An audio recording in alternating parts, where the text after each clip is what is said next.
FBG Duck was killed, and his mother's pain is still raw. Not a day goes by that I don't think about him and the life that was taken from him. FBG Duck, whose real name was Carlton Weekly, was gunned down on the Gold Coast by a group of masked men as he waited to enter the Dolce & Gabbana store August of 2020.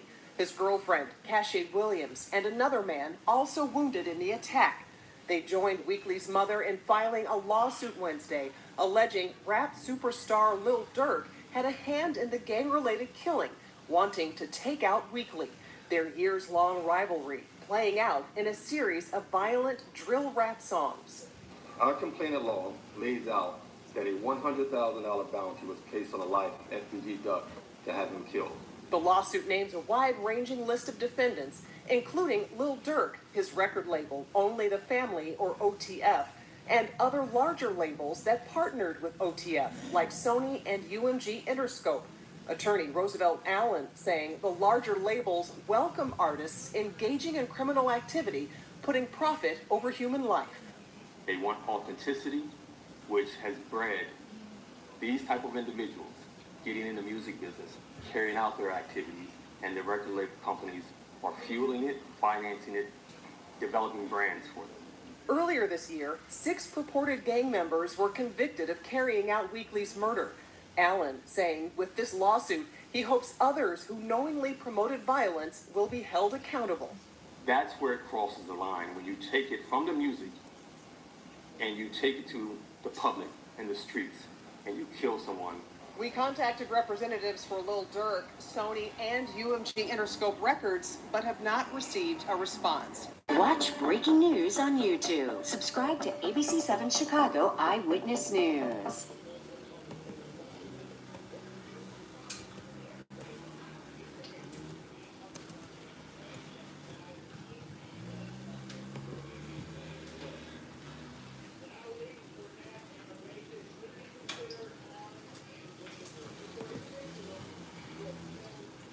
While Trump is looking out for billionaires, You're rich as hell. We're going to give you tax cut. Kamala Harris is looking out for you. As president, I will lower the cost of everyday needs like health care and housing and groceries.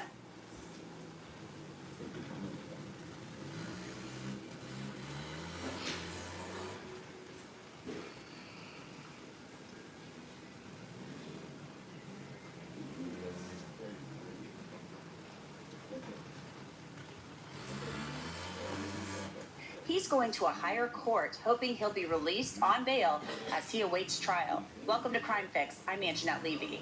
This move by Sean Combs was not unexpected. His lawyer, Mark Agnifilo, had said they would appeal 2 judges' rulings denying Sean Combs bail.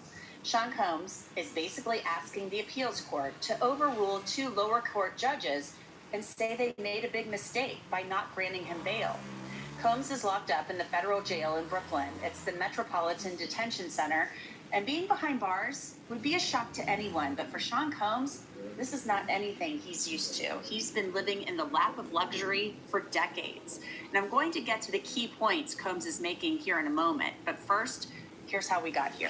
Combs has pleaded not guilty to 3 federal charges. Those are racketeering, conspiracy, sex trafficking by fraud or coercion, and transportation to engage in prostitution. His attorney has said that Combs hasn't committed any crimes. His resolve is the same. He believes he's innocent. I believe he's innocent. And we're going to fight this case with all of our might until we don't have to fight any longer. The federal case centers on Cassie Ventura, Combs' ex, who filed suit against him last November, alleging years of sexual, emotional, and physical abuse at the hands of Combs. She said he forced her to take drugs and take part in freak-offs, days-long sex parties with male sex workers. The U.S. attorney says Combs used his companies and his power and influence to cover up years of crimes and to commit sex crimes. Combs has been charged with RICO conspiracy. He used his business and employees of that business and other close associates to get his way. Those individuals allegedly included high-ranking supervisors in the business, personal assistants, security staff, and household staff. The indictment alleges that those individuals facilitated the freak-offs. They booked the hotel rooms and stocked them with the supplies, including drugs, baby oil, personal lubricant, extra linens, and lighting. When the hotel rooms got damaged, they helped clean it up. They arranged for victims and commercial sex workers to travel for the freak-offs, and they delivered large quantities of cash to Combs to pay for the commercial sex workers. The feds say behind the glitz and glamour, Combs is simply a violent criminal. Federal prosecutors wrote in a bail letter, to be clear, despite the indictment naming one victim in count 2, this case is not about just one victim. The government's evidence to date, including the defendant's own communications, demonstrates that the defendant has used force and coercion against multiple victims. In addition to these women, the defendant has assaulted a host of other individuals, including his employees and witnesses to his violence. For example, the defendant directed his rage toward his employees and those close to victim 1, who had seen him physically abuse victim 1, including by throwing these witnesses against walls and onto the ground, choking them, and throwing objects at them, among other things, particularly when they attempted to protect victim 1. In doing so, the defendant has demonstrated that he is not only a danger to victims and witnesses, but is also obstructive and willing to engage whatever is necessary, including physical violence, to instill fear in witnesses to keep them silent.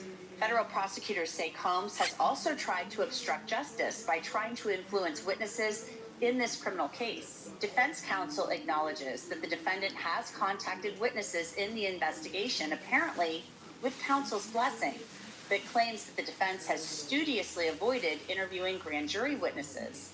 The fact is, the defendant has personally and repeatedly contacted multiple witnesses, including at least one he himself knew was a grand jury witness.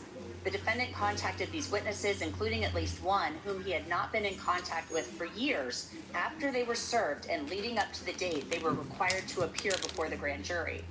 Federal prosecutors also believe that Combs is a flight risk, but Combs' attorneys say he's known for months that an indictment was coming and made arrangements to prepare for it by offering a $50 million bail package. They wrote in their appeal, Mr. Combs also paid off the outstanding debt of $18 million on his $48 million home August 20th, 2024, so it could provide unencumbered security for any future bail package. In the appeal, Combs' lawyers outlined the $50 million bail package they offered. Were you recently injured in a car accident? Look at this check for $160,000. Including a $50 million bond co-signed by 7 family members, secured by his home and his mother's, travel restrictions to Florida and the Eastern District of New York, his willingness to be placed on GPS monitoring, surrendering his passport and those of his family members, weekly drug tests, and providing visitor logs. Combs also agreed to not have female visitors. The appeal also cites arguments that Combs' lawyers made to the lower courts that they interviewed male sex workers who said the alleged freak-offs were consensual and not forced upon anyone. Combs' lawyers also say he's not a flight risk and that he flew to New York on September 5th to prepare to turn himself in, and that federal agents opted to take him into custody instead. The cases I cover each day here on Crime Fix show you just how scary the world can be, and one of the scariest things that can happen is if you ever get hurt. But it's important to realize, if you're ever hurt in an accident, your case could be worth millions, and that's where our sponsor, Morgan & Morgan, comes in. The firm has an army of more than 1,000 lawyers. A couple questions. Do y'all think it was, I see what you saying, Carl, that she just read, she thirsty for some money. But you got to think, she lost her son, and the people responsible for it got money. So she doing what the average woman would do. She want justice for her son. But the way she going about it, I don't know, man. It's a touchy subject. I don't think I should even be able to even be speaking up on that shit.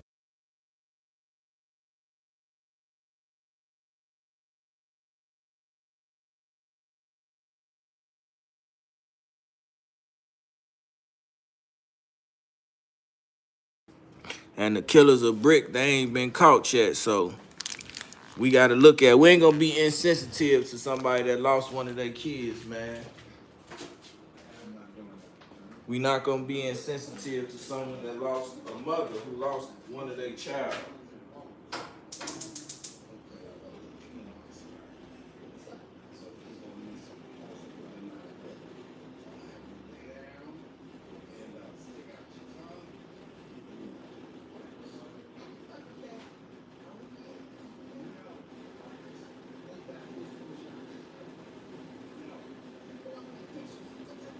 We can't be.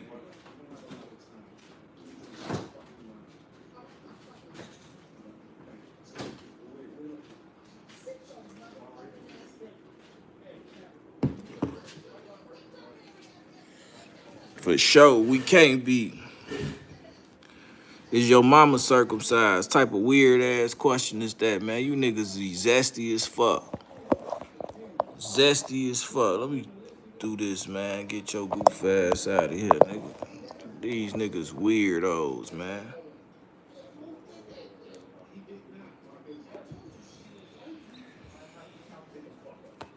This nigga said, I don't even want to repeat it. Let's just keep fight for what going. you deserve, and they have the track record to prove it.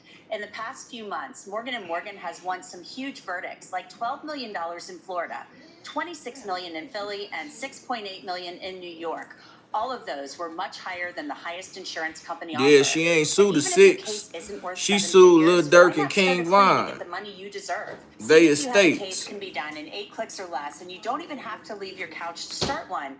Also, Morgan & Morgan only gets paid if you get paid. Didn't So sue if you're injured, you can easily start a claim at forthepeople.com/crimefix.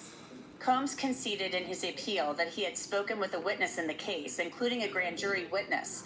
But his attorney says that contact ended when his lawyers We looking told at him Diddy, not to man. speak with that person Denied anymore. bond.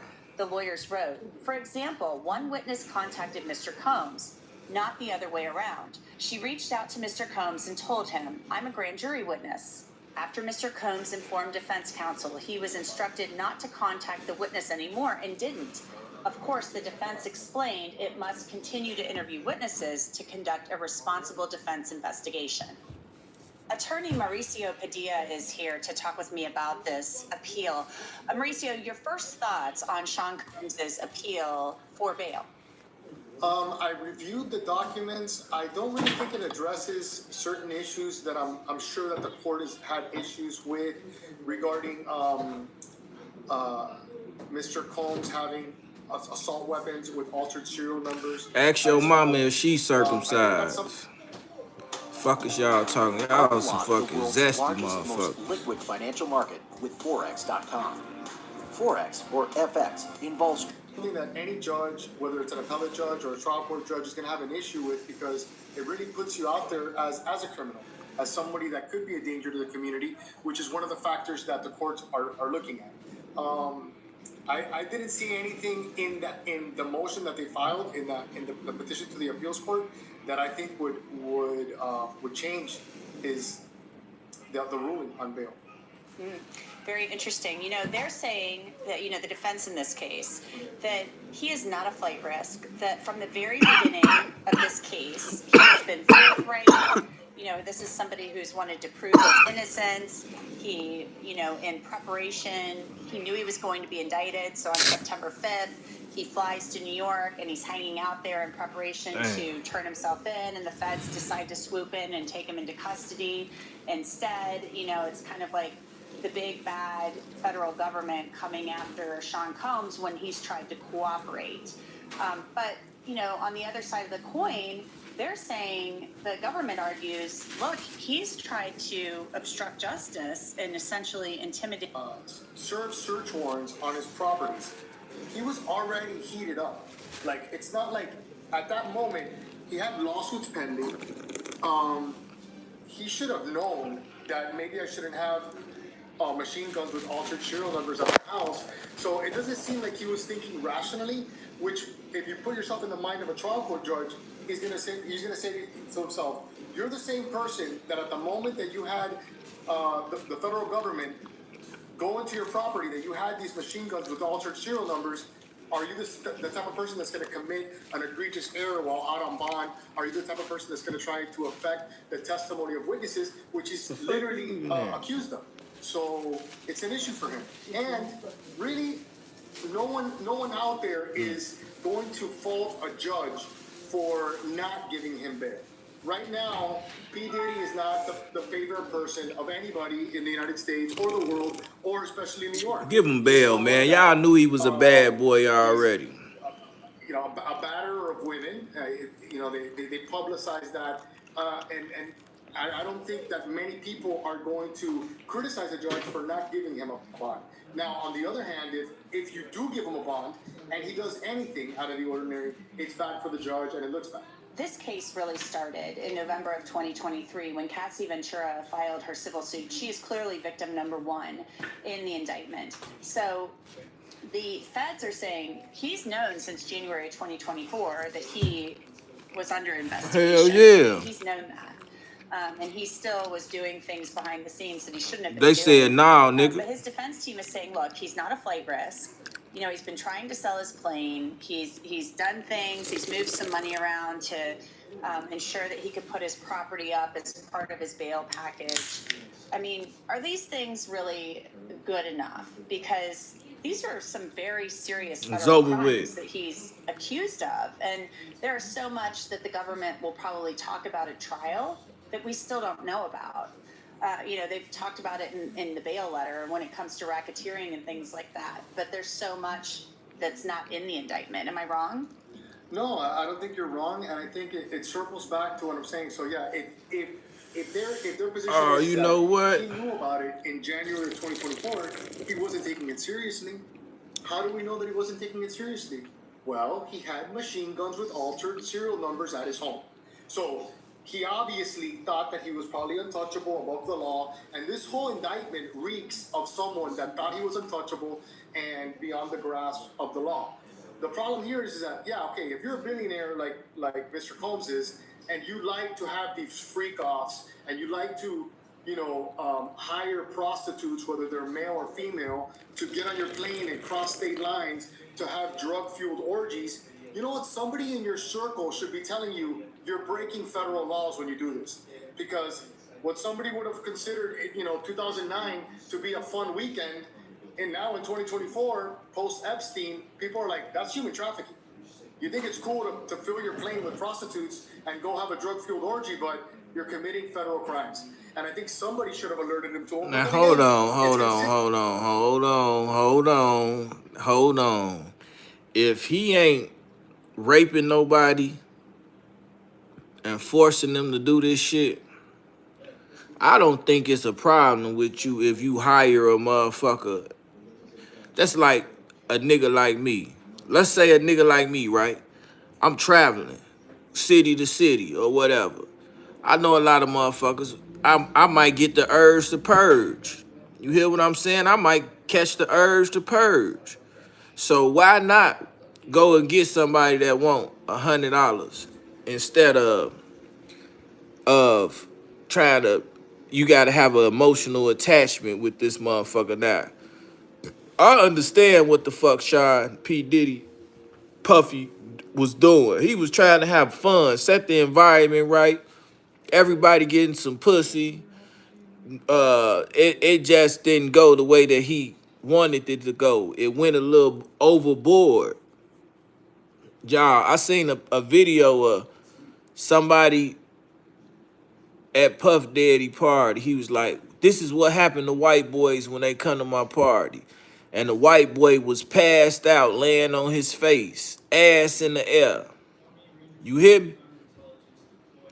He was passed out, laying on his face, ass in the air. And his friends was recording him. They was putting drinks on his head. They was doing all type of shit.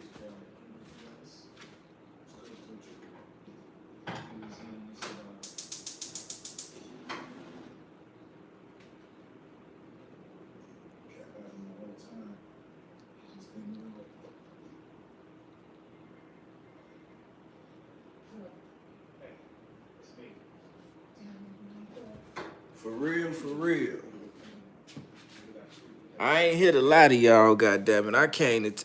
State law, if you taking women from state to state, No, man. I done took a bitch from Chicago to Atlanta to motherfucking Las Vegas. You hear me? Then we left Chicago, we went to Atlanta, then we went to Las Vegas. With the intentions, shorty knowing that she flying with me, and whenever we land and whatever we gotta do, I expect some pussy. I expect some pussy. She hadn't been out of Chicago. So her sliding around, Tony Bands, what's that word? Skippy Tone, what's that word? What's that word? Some of the regulars, Carl, what's that word? So is that prostitution? I need a clear definition of prostitution. I took the bitch, she goddamn it, we was fucking around. She never been outside of Chicago. She wanted to come to Atlanta with me and go to Las Vegas with me. I gave her a proposition. We ain't just going somewhere, kicking it and having fun and doing all that shit, baby. I expect something. I already know.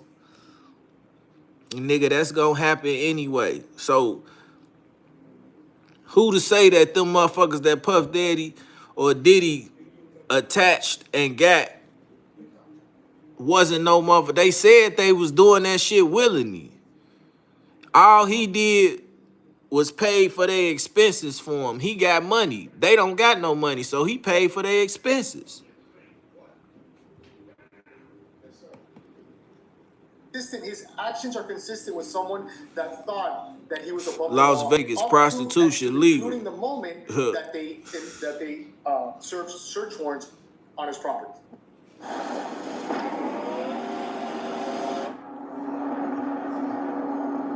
We all know that Jay. This was crazy though, y'all. They saying that this nigga been knew that he was finna get indicted.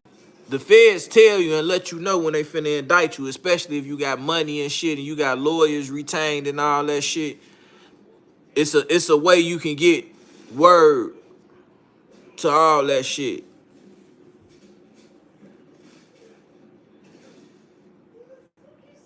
Yeah. So he knew and he still kept machine guns and all this shit. Y'all heard what they just said with the serial number scratched out. Why he got all this shit in the crib, man? And why the fuck you ain't got no real security?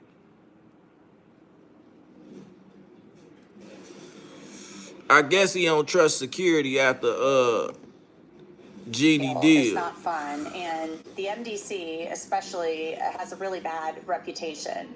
So I can understand why they've argued twice now for bail, but taking it to the appeals court kind of takes it to a whole other level. And the likelihood of success, to me, seems low.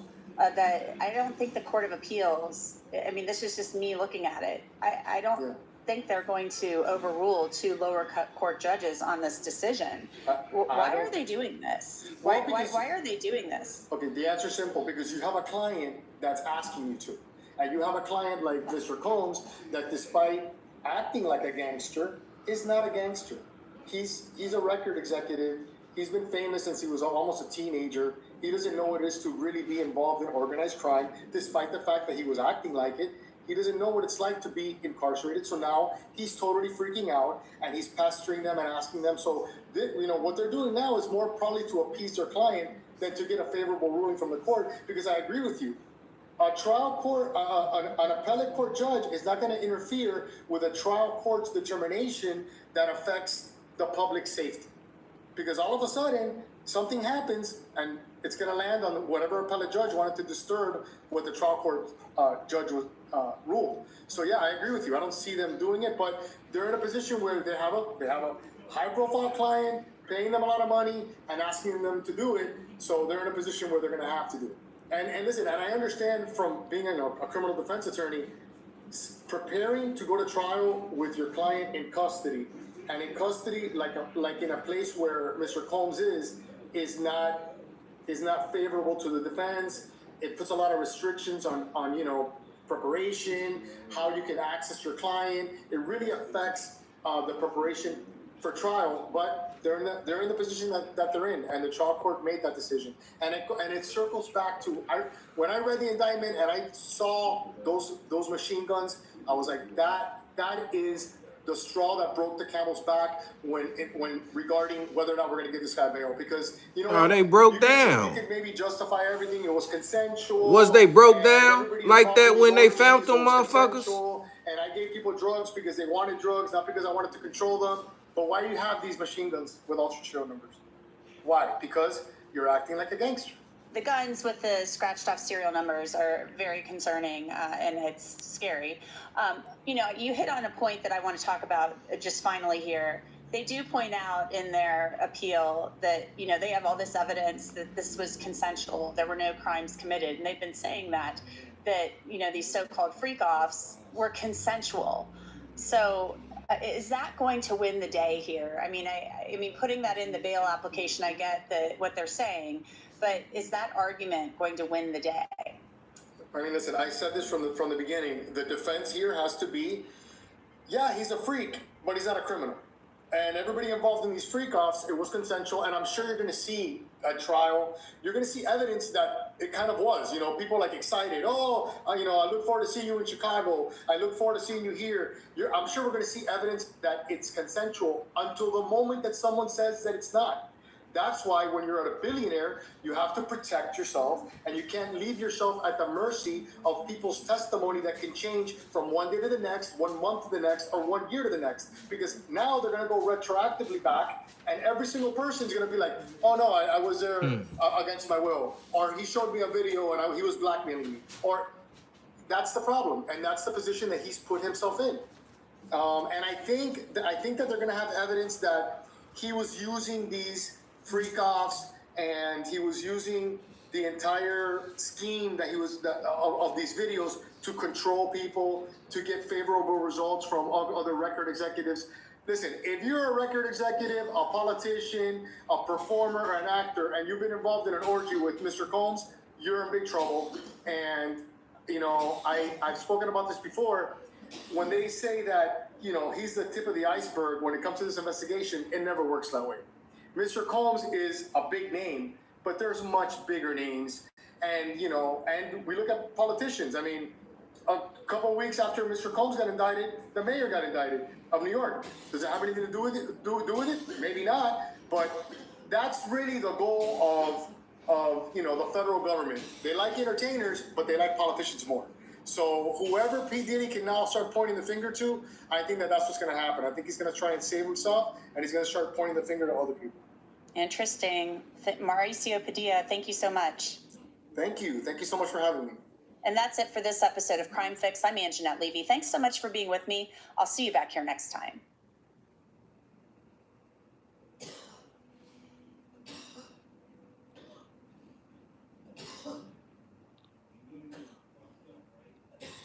That's crazy, man. They got all this shit going on, man. It's too much. This content is for adults only. Viewer discretion advised. If you haven't yet, hit the subscribe, like, and share. You gotta look at this shit, man. I be trying to watch this shit to get an understanding. I ain't gonna lie to you.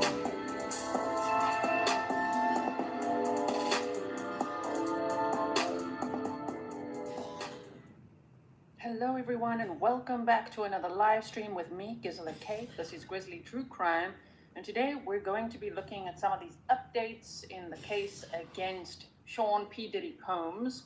There was just a status hearing held in the New York court, and of course there's no cameras in the courtroom, so we're really relying on, of course, the people who were in the courtroom.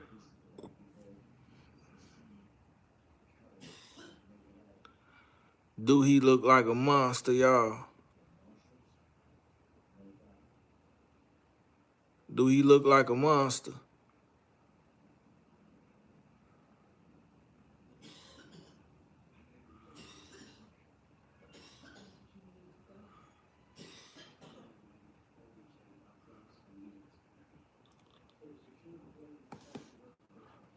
the media, the articles, everything. There's a lot to discuss. And then, just so that you know, if you are watching live with me, right after this live stream, we'll be teleporting to the second live stream that I had planned for today, which is part 2 on Giselle Pellicot's case. His so we're gonna head be big. watching that afterwards, all right? We've got a lot to discuss there as well. Please like Pause. and share so others can also find Yeah, this you gotta information if they say do want pause updates on this nowadays. case. I did tell you guys I'm going to keep you updated, and there's actually quite a lot to discuss that I've been collecting over the last few days. And of course, now I can see people are reporting that bail was denied a third time. It wasn't yet. It's being deferred to a higher court. Okay, so let's just follow some of these updates here. Now, Oh, that's that trial date spray is being on set, stuff. so that's huge. I just want to quickly do a mic check. Can you guys hear me properly? I can see it over All right. here on this end. Right, so welcome to everyone. Thank you so much for being here. Okay, May trial date set for Sean Diddy Combs to face sex T charges. Doing that for YouTube. Okay, You crazy. censoring we have to do sometimes.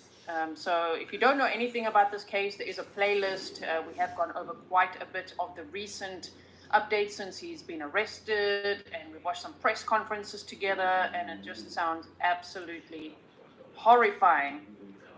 How many victims there really could be out there, and of course, how many people are coming forward.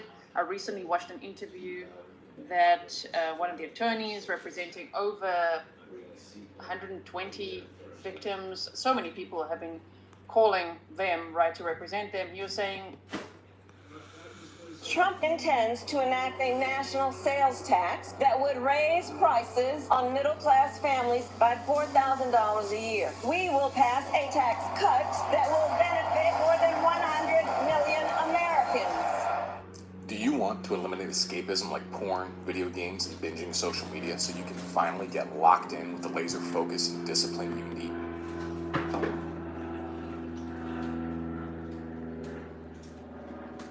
How you feel about Diddy being indicted? Sean Puffy Combs' indictment. You know, I had made a comment on my social media earlier today because I was a little disappointed in the fact that so many of our people misinterpreted my comments about Sean Puffy Combs as being indicative of my desire to see him evade accountability for any crimes that he may have committed. So to clarify that, this is where I stand on the Sean Puffy Combs indictment. If Sean Puffy Combs is guilty on any of the 3 counts of that federal indictment, if he's guilty of sexually trafficking people against their will, if he's guilty of participating in arson and bribery and kidnapping and all of these things that they're accusing him of, if they can prove beyond a shadow of a doubt that he engaged in these things, then like anyone else, if you do the crime, you should do the time. But when I look at those indictments, first of all, when I look at the racketeering count of the indictment, and of course, I'm not an attorney, but when I look at racketeer influence corrupt organization, I'm saying to myself, Sean Combs, from what I understand, because I don't know the man personally, he did not build Bad Boy on criminal money. Bad Boy was built legitimately through the legal channels of the music industry. He might have engaged in crime using Bad Boy property after he built Bad Boy. But did he use criminal funding in crime to create Bad Boy? I don't think he did. Now, maybe RICO extends to you simply engaging in crime on company time. Now, if they're saying he sexually trafficked women on company time, and that constitutes RICO, then he might be guilty. But everybody who knows Puff knows that he came into the music industry the right way, he hustled the right way, and he built his empire the right way. It appears that all the freak-offs in the alleged sexual trafficking, the alleged interstate prosecution, that may have come after the fact. So the question becomes, can he still be convicted of RICO charge if he simply engaged in sexual activities that did not directly have to do with the business, but he did it on company time. Dr. He did it in Umar. company property. So that would be a clarifying issue that I would like to see explained. So that's one piece. Now, when I look at the sexual trafficking, again, he could be innocent, he could be guilty. But when I look at a Sean Puffy Combs being a mogul, being as popular who he is, as he is, I don't see why he would need to kidnap people and sexually traffic them across state lines and then force them to engage in sexual behavior. I really can't see that. Again, I'm not saying he's innocent. I'm not saying he's guilty. I'm simply saying, as thirsty as people can be, men and women, for fame, for attention, I don't think Sean Puffy Combs has to force anybody, okay, into sexual trafficking. I don't see him needing to sell people against their will across state lines to engage in sex. I don't see it. I do not believe he's guilty of sex trafficking, but I could be wrong because I don't know what the evidence is. So the racketeering piece, I'm a little uncertain of. The sex trafficking piece, on the surface, I don't believe he's guilty of that because I don't think he needs to forcibly sell anybody or traffic anyone. Now, the third count of the federal indictment is where I think they might get given. Interstate prostitution. Did Sean Puffy Combs influence people, pay people, bribe people to come across state lines and engage in sexual activity? He may very well be They guilty did of that shit on their So then the own. question He becomes, paid for for that me, shit, what is the for their maximum they expenses can to get get there and fair shit. time He for ain't forced them engaging to do in that shit. interstate prostitution? And interestingly, when you look at the federal definition, They wasn't drunk and of high when they got on that prostitution, plane. it does not require an exchange of money. It could be a promise. It could be a material benefit. And you know, Puffy, he kind of flashy. All the hip hop guys who got money, they pretty flashy. So he might say, hey, if you do this, I'll give you this. Or what if he just gave them rewards for complying with his request? In other words, there was no upfront business arrangement for sex. There was no upfront business arrangement for sex. Hypothetically, he brings them into New York. He brings them into LA. He brings them into Miami. They do what they do. And as a means of him of flexing his power and his money, I'm going to buy you this car. I'm going to take care of your bills. She wasn't expecting nothing but time with Puff. She wasn't expecting nothing but participation in the freak off. But because she was rewarded for her participation in the freak off, does that meet the federal definition of prostitution? It's the same thing with my RICO charge question. I don't believe he built his music empire illegally. But if he engaged in illegal activity non-related to the music empire, but he used music empire property to do it, does that also meet the federal definition of a RICO charge?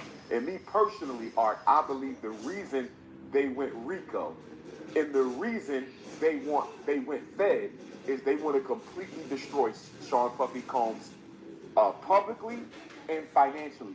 Because this could have very easily been state charges. The feds don't come in quickly to take up cases. They came in and took this up. And as you know, the feds have a 97% conviction rate.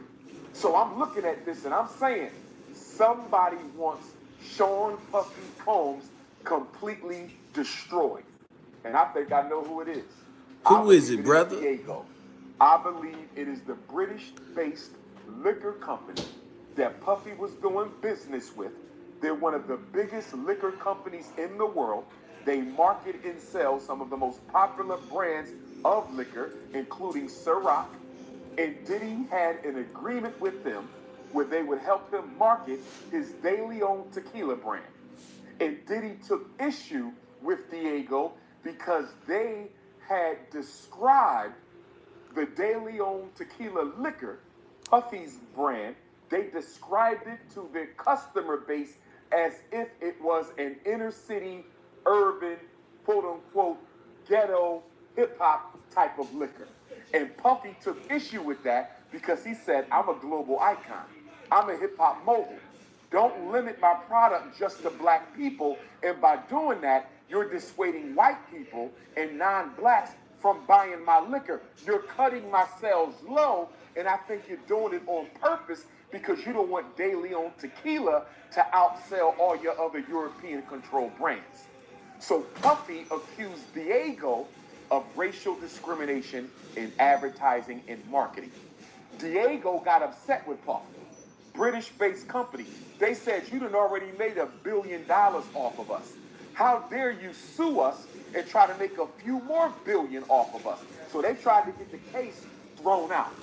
But the judge allowed the case to proceed because Diego claimed that there was a clause in their contract with Puff that did not allow him to ever take them to court. Any grievances, according to the contract, Diego alleges needed to be solved outside of court. But the judge sided with Puff and allowed the lawsuit to go forward. So Diego is losing black money because of this racial discrimination piece. Other companies don't want to do business with them because they don't want to be branded as anti-black, even if they are, because everybody knows we disproportionately spend more money on liquor than any other group. So Diego is losing money. Then on top of that, Puff had already made $1 billion off of him, and now Puff is suing him for a few more billion. So what do? They decide to settle out of court. Now check this out. Diego and Puff settled out of court in January 2024. Puffy's homes are raided in March. There's no way you're going to convince me that a company that powerful, Diego operates in 180 of 194 countries in the world. They operate in 180 out of 194 countries in the world. 195, brother. You are not going to convince me that 1 + 1 does not equal 2. There is no way they were forced to settle with Puffy in January, and less than 2 months later, his homes are raided. And I'm going to tell you how I believe Puffy gave them the ammunition to go after him on. When Cassie made her accusations against Puff, he settled in about 24 hours. And they settled in November of 2023. Mind you, he's already in court with Diego since the spring of 2023. Watch this timeline. He sues Diego in the spring. Cassie comes out in the fall.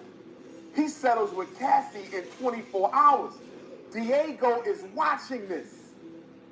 So when Diego decides to settle with Puff outside of court, they did this knowing full well we're about to go after you and destroy you.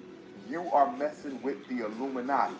You have no idea who you effing with, Sean Combs. And when Puff was so quick to settle with Cassie, that showed the whole world he was vulnerable.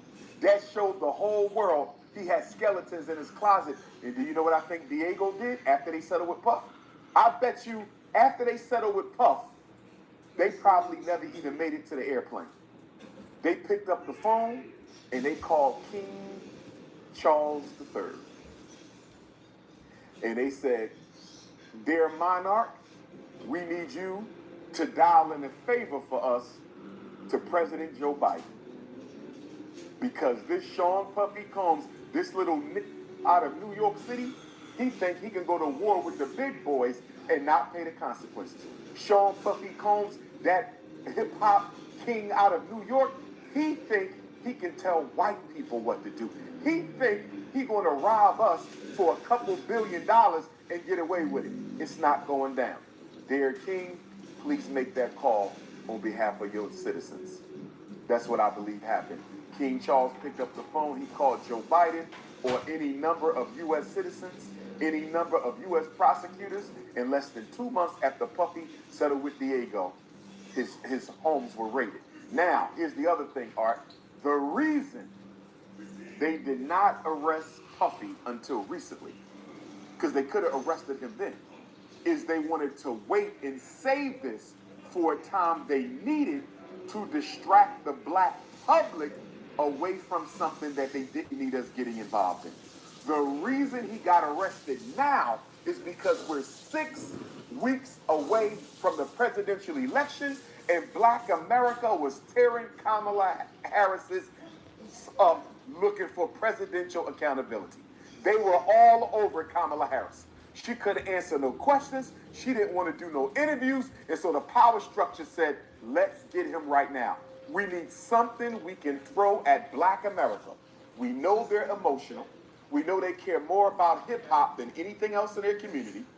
Okay, what can we throw black America to get them off of Kamala Harris's back? Let's throw them Puff. And if you notice, Art, ever since Kamala decided to seek the presidential nomination when Joe Biden stepped down, every conversation in black Twitter, black Facebook, black Instagram, black TikTok, black YouTube, everything has been about what? The presidential election.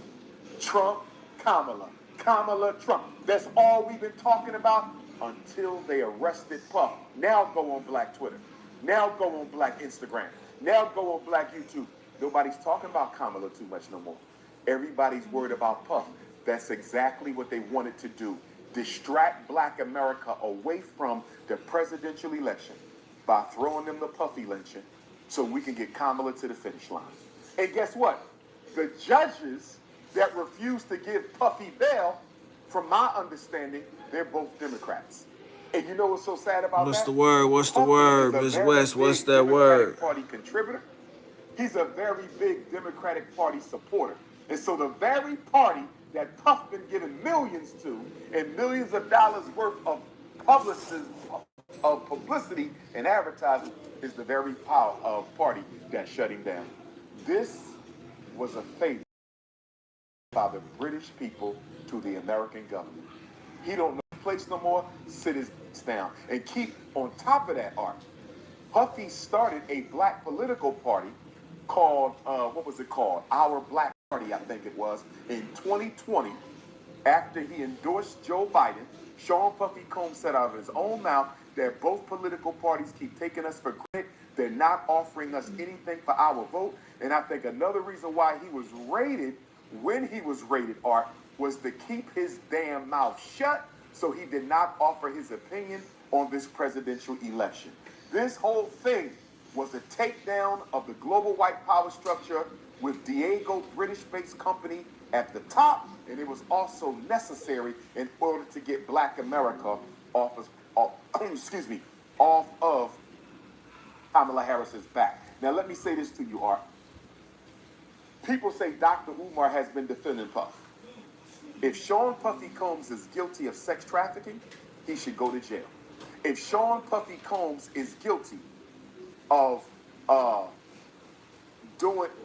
engaging in anything illegal, I'm slow, Art, because I'm saying that the prostitution piece, if somebody wants to get paid for sex, although I don't agree with it, I don't agree he should go to jail for that if it was consensual. So I'm hesitating on the prostitution charge, because if they did this of their own free will in exchange for commerce, even though prostitution is illegal in every state except Nevada, I can't see somebody going down for prostitution when it was a consensual arrangement. The RICO, if he kidnapped people, if he burned people's houses and things down unjustifiably, I could potentially see that as well. But my thing is this. You have black people saying that even if he's innocent of the federal charges, he should go to jail anyway for stomping out Cassie. He should go to jail anyway for taking advantage of people. He should go to jail anyway because we think he has something to do with Big. Titch, what's that word? Shout out to the UK. We think he has something to do with a lot of bad things that went on in the music industry. Here's what I say to that. If Sean Puffy Combs is guilty of the murder of Tupac Shakur or Christopher Wallace, directly or indirectly, he should go to jail. But only if it has been proven, Art, in a court of law beyond a shadow of a doubt that he was involved. What I cannot support is black people telling the racist white American criminal justice system that you can lock up one of our own, even if they are innocent, even if you have not proven beyond a shadow of a doubt that they committed the crime, you can still engage in corruption and lock up a black person because we hold them accountable for other crimes that have either not been proven or have thoroughly disgusted us. In other words, Cassie being stomped out by Puff was wrong. It was absolutely wrong. No man should ever put their hands on a woman, but he is not being charged with that. Domestic violence is not the charge. So when I hear black people say he should go to jail even if they can't prove the charges because he did something over here, I cannot co-sign that. Why? Because the history of the American criminal justice system, Art, is a history of black men being convicted in the court of public opinion by white people without sufficient evidence. Look at all the black men who've been lynched, hung. Look at the brother today, Art. We just had a black man in Missouri. Marcellus Williams was executed 1 hour ago. 1 hour ago tonight. He was innocent. No evidence connects him to the crime, Art. No evidence. There's no physical evidence that proves Marcellus Williams broke into that white woman's home, stabbed her 43 times, left the knife in her neck, and then escaped. He was nowhere near the crime at the time it took place, from what I understand. Even the prosecuting attorney, Art, the DA, says he's now convinced that Marcellus Williams is innocent. He was fighting for him to get exonerated. And guess what the governor of Missouri said yesterday? Guess what the Supreme Court of Missouri said yesterday? We don't care. This is the prosecutor, Art. The prosecutor who convicted him said, I believe he's innocent. And the governor in the Supreme Court of Missouri said, we don't care what you think. He's going to die tomorrow, whether you like it or not. Check it out, Art. When they put the jury together for this black man, and I'm bringing this right back to Puff. When they put the jury together for this black man, there were 7 black jurors, 7 of them. The prosecution dismissed 6. They ended up with 1 black on the jury. Everybody else was white, Art. And this black man was convicted. His life was sentenced to death by an all-white jury with 1 black person who was probably too scared to speak out against what the rest of the jury wanted to do. It gets worse than that. I even read that the family of the victim, and of course our condolences go out to that woman, whether she Caucasian or not. Nobody deserves to die like that, especially not a woman. But I read that her family, Art, also is convinced of his innocence, and that her family didn't want him to die. So the victim's family didn't want him to die, at least some of the members. The prosecutor don't want him to die. And then the knife, the weapon itself, Art, could not properly be tested for his DNA because the police and the prosecution who handled the weapon after the murder accidentally tainted the weapon. So they couldn't even use the knife to exonerate this black man. And it's a damn shame. He just died an hour ago.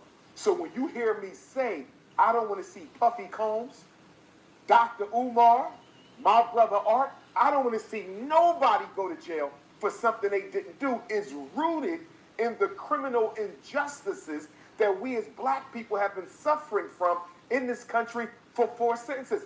I have no special loyalty to Sean Puffy Combs. I don't know him. He's never donated to my school. We never talked on the phone. It ain't got nothing personal. Don't tell white people that you don't care about justice for black people. The court is for justice. It is not for revenge. If we want to hold a tribunal for Puff, let's do it. If we want to convict Puff, let's do it. But you don't tell your enemy that you can lock up one of mine and throw away the key, even if you can't prove he's guilty, because white people have done that for 400 years. Look at Vince McMahon, Art. Look at Vince McMahon of the WWE. Vince McMahon was accused of in sex trafficking, okay, multiple times, allegedly. This woman says that Vince McMahon forced her to have sex with different men, different women. He defecated on her head.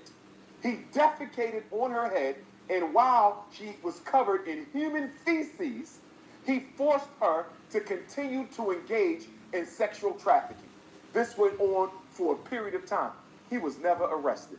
The federal government claims to be investigating Vince McMahon, but his homes have never been raided. Look at how Vince McMahon has been treated, and look at Sean Puffy Combs. Not for the sake of Puff art.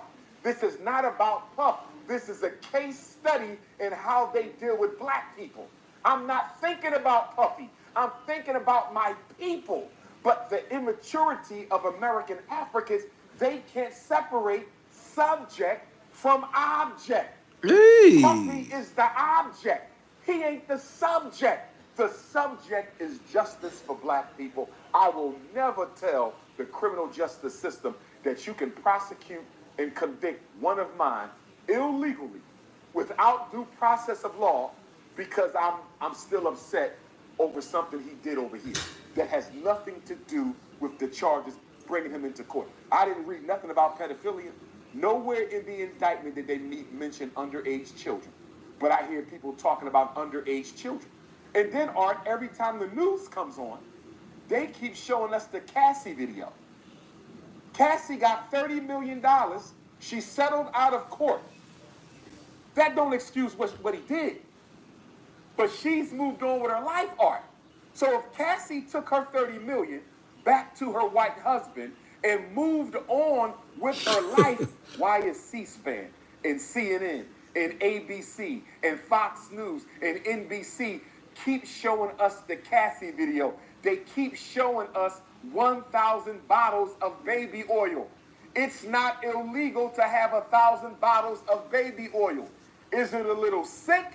Yes. Is it ridiculous? Yes. Does it point to the fact that Sean Puffy Combs might be a sexual deviant? Hell yes. But it is not a crime. And for all the people who say he should go to jail for being a sexual deviant, you didn't say that when Hugh Hefner was in a Playboy mansion. Hugh Hefner had a living freak-off through his whole career. He was never accused of interstate sex trafficking. How is Sean Puffy Combs any different than Hugh Hefner? Look at Donald Trump. Donald Trump was tried in court last year, and it was proven in a court of law that he was guilty of being a woman. They called it sex abuse, and then the judge clarified that even though the language is sex abuse, it was in fact proven that Donald Trump, that white woman. Why are black people still saying they're going to vote for Donald Trump? If we care about women so much, Donald Trump was held liable in court of last year, and you still have black people running around saying they're going to vote for Donald Trump. What about all the black children in the Roman Catholic Church who've been sex trafficked in? We still belong to the Roman Catholic Church. I'm trying to understand this selective morality of black people. And how dare the U.S. government try to prosecute any black person for sex abuse when you engaged in the longest, most egregious sex trafficking campaign in human history known as the African slave trade. Are you kidding me? Look at all the hundreds of women, black women, Thomas Jefferson. Look at the hundreds of black women, George Washington. Slavery was sex trafficking, and America has never paid restitution for that. But you want to go and get black people and prosecute them. I'm not against criminals being held accountable. I'm not against Sean Combs being held accountable if he is guilty. I'm simply saying to my people, let this be handled in a court of law and not in a court of public opinion. Because if we are okay with Puffy's trial being held in the court of public opinion, we can never again get angry at a group of white people who choose to lynch a black man outside of court because they have already made up their mind that he's guilty before he has been proven so in the court of law. And I'm telling you, Art, if Puff could do it over, I don't think he settles with Cassie overnight. I think he realizes when he did that, he showed his hand, Diego saw it, and they called in their favor. And I'm going to tell you something else they're doing to distract us from this presidential election, Art. The Sean Puffy Combs situation is a distraction. And I want to go to our late brother, rest in peace to him, and nothing but love and respect to his family, community. I love Memphis. It's a second home to me. And that is our brother, Young Dolph. Young Dolph was executed 3 years ago. And those who are responsible for Young Dolph's murder should be held accountable for it. But why did the power structure wait until 5 weeks before the election, 6 weeks before the election, to finally start the trial for Young Dolph's alleged murderers? Why now? Why now? Because you want to take Black America's attention off the presidential election. So you got two major trials going on right now, Art. You got the Sean Puffy Combs 3-count federal indictment, and you got the murder trial for Young Dolph. Two very popular, very successful hip-hop moguls. One murdered and the other accused of high crimes, and you're going to put them both before us 6 weeks before there's a presidential election. Tell me this isn't a scapegoat for Kamala Harris. And don't get me wrong, we can walk and chew bubble gum. We can listen to music and read the newspaper, right? I can chew and breathe at the same time.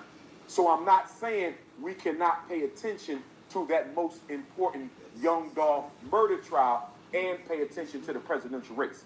I'm not saying we can't pay attention to the Sean Puffy Combs proceedings and pay attention to the presidential race. We can, but many of us, and I will, but many of us are too undisciplined to do that, Art, and the white power structure knows that. So what they're doing is they're bombarding us with issues and topics that they feel will be considered far more important to Black America than the presidential election, and they're doing this to suffocate the Black agenda and to give Kamala Harris some breathing room. Definitely distracts her from the presidential election, brother. Think about it, Art. I can't remember the last time this many young people were this critical of the Democratic Party at the same time. Never in my lifetime. In my lifetime, I have never seen this many Black youth this critical of a Democratic presidential candidate in my life. And I'm telling you, it has given the Democratic Party nightmares. Kamala Harris ain't got no answers at all for Black people. And as a result of that, they needed to throw us a distraction to give that woman some breathing room for these final 6 weeks of the campaign. That's very well possible. I just find it weird that all this came up during the election time. But to get back to Diddy, right? How do you feel about the feds, coming out saying that they found videos of Diddy freak-offs? Do you think it's any celebrities worried? Oh, they definitely. I don't think they're worried about going down as much because I don't know if you can be held accountable for being a freak among freaks. Now, can they say you had knowledge of narcotics distribution? Because the one thing that they have in the RICO charge, okay, is that he engaged in possession of narcotics with intent to distribute. So they could potentially come back and say, all you celebrities who were at the freak-offs, y'all had knowledge that illegal drugs were being distributed and used at these parties. But to that, Art, I'm going to say, are you serious? Aren't there drugs being distributed at every Hollywood party, every music industry party? I mean, are you really going to charge all these Black celebrities who were at these freak-offs with knowledge of possession of controlled substance with intent to distribute when that is everyday culture in Hollywood? See, then, in my opinion, it starts to really look like what it is racial targeting and racial profiling. That would be a bit too much. Now, they say Puffy had a gun with the serial number scratched off. I don't know why he would do that. Because when they said they found 2 or 3 AR-15s or whatever, he has a right to have weapons. He got a right to have weapons in his house. So to me, them finding guns means nothing. The man is a mogul and he's an American citizen. So he has a right to have guns. But that one with the serial number scratched off, Art, can that be linked to any crimes that have ever been committed? And if it can be linked to any crimes that have ever been committed, now Puffy is in hot water. But the one thing he can't do, Art, the one thing Puff can't do, because as people send me messages and screenshots from social media all day long about this, there's a lot of Africans who are saying he should just expose everybody. That's the worst thing Sean Combs can do. And I'm sure Sean Combs knows he can't do it because that's exactly what Jeffrey Epstein was going to do. Jeffrey Epstein went on record and said, I'm not going down alone. So when you say that, that automatically means that you're about to take somebody down with you. Donald Trump was on that plane allegedly. Bill and Hillary Clinton was on that plane allegedly. A whole bunch of people was on those Jerry Epstein planes. So they killed Jerry Epstein. He was murdered, and they called it a suicide. And if they can do that to someone as powerful as a Jerry Epstein, imagine what they can do to a Sean Puffy Combs. So I think Puff knows he cannot bring nobody with him. He cannot expose anybody at all. The best thing he can do is wait until he gets out. If he ever gets out, do a tell-all movie and a tell-all book, and that'll probably make him a billionaire again. That's the only way I see Puff getting out of this, if in fact he is convicted. If Puff called me right now and said, Dr. Umar, I'm thinking about exposing these white folks, the only reason why I'm in here is because I sued Diego, I embarrassed them, I humbled them, they were forced to settle with me out of court, and they are the ones who called in a favor to the U.S. government or had King Charles III to call in a favor on their behalf to the U.S. government, and that's why I'm here. And I would say, Puff, good brother, if you did the crime, you got to do the time. If, in fact, you're guilty of trafficking women against their will, if you are, in fact, guilty of forcing women or men into these freak-offs against their will, brother, that is a crime in my book, and you need to do the time. But if you're guilty of those things, and this is a complete setup, and you're ready to expose everybody involved, I would strongly recommend you do not do that until after you do your time and get out. What did Bill Cosby do? After Bill Cosby got released, Bill Cosby said, I'm going to tell my story from top to bottom. He never threatened to do it in jail because he knew he would not have survived. Bill Cosby is going to tell his story now that he's out, but to try to do that when you are in a controlled environment is nothing for them to get to a black person in prison and have your life taken. If they did it to Jeffrey Epstein, they could do it to Sean Combs. Now, let me go here, Art, real quick. Let's go back to the first black heavyweight boxing champion of the world. You know his name, I know his name, Jack Johnson. Jack Johnson was a bold, unapologetic black athlete who was well before his time. He knocked white men out in the boxing ring, and he paraded around openly with white women. So what did the white power structure do to try to destroy Jack Johnson? They passed a law claiming that it was illegal to transport women across state lines for the purposes of having sex. Art, this whole interstate prostitution thing, it started trying to destroy the first black heavyweight champion. I want to make sure your viewers understand this. Put this in context. Whether it's Sean Combs, whether it's Bill Cosby, whether it's R. Kelly, whether it's Michael Jackson, this whole thing of destroying successful black male celebrities started with heavyweight champion Jack Johnson. And they accused him of interstate prostitution when all he was doing was going around with his white girlfriends from boxing match to boxing match, vacation to vacation, having sex, and they charged him with interstate prosecution, even though they didn't have the evidence. I just want our people to look at this art from a racial perspective, a legal perspective, and a historical perspective. This whole interstate trafficking of women was used against black men who were not engaging in prostitution. They were engaging in consensual sexual relations with white women that the white man did not like.